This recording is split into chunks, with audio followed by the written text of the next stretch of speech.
le harcèlement. Au collège, Marie, c'est la fille hyper populaire et c'était ta copine un jour. Elle s'est moquée de ton jean. Les autres filles du groupe ont ri. Mais toi, tu étais triste. Et depuis, c'est l'enfer. Pas un jour sans une moquerie. La dernière fois, elle t'a lancé et tes tennis. Tu les as trouvés dans une poubelle? Tu ne penses plus qu'à ça. Le matin, tu as la boule au ventre.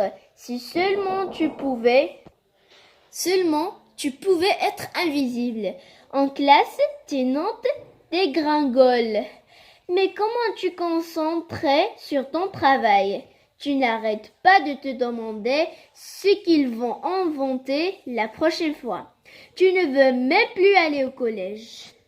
Brice le silence. Plus tu imagines ce qui peut arriver, plus tu as peur et plus tu es paralysé. Marie peut se dire « Je peux continuer, je n'ai rien à craindre » en parlant à quelqu'un en qui t'as confiance, grand frère, parents, surveillants, etc. Tu vas casser cette spirale infernale. Tu auras moins peur, tu seras plus forte. Savoir demander de l'idée, c'est courageux. Si tu ne veux pas qu'un adulte intervienne en allant voir les parents du mari ou le CPE. Par exemple, n'hésite pas à le lui dire. Ensemble, vous trouverez une solution. Fais le contraire de ce que tu as déjà fait. C'est le principe du virage à 180 pratiqué par Emmanuel Pic, une psychopraticienne qui reçoit des adolescents en souffrance. Elle imagine avec eux des flèches de résistance, des répliques cinglantes qui clouent le bec ou harceleur. Commence avec l'idée de ton confident par lister tout ce que tu as déjà fait quand Marie s'est attaquée à toi. Tu as baissé la tête? La prochaine fois, regarde-la bien dans les yeux. La tête haute, ce sera peut-être suffisant.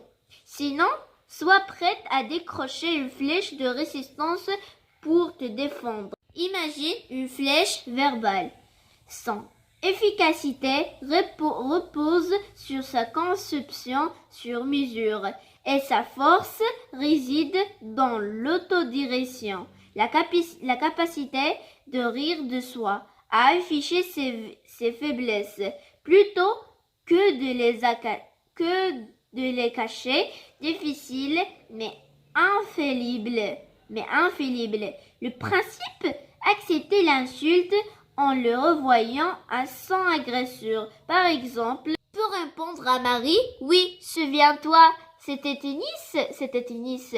On les a trouvés ensemble. Toi, tu avais pris un t-shirt, mais t'as pas oublié de le laver? Parce que là, ils sont vraiment mauvais. Il faut que Marie comprenne qu'il prend un risque en s'attaquant à toi, celui de perdre sa domination. Entraîne-toi avec quelqu'un qui joue l'agresseur.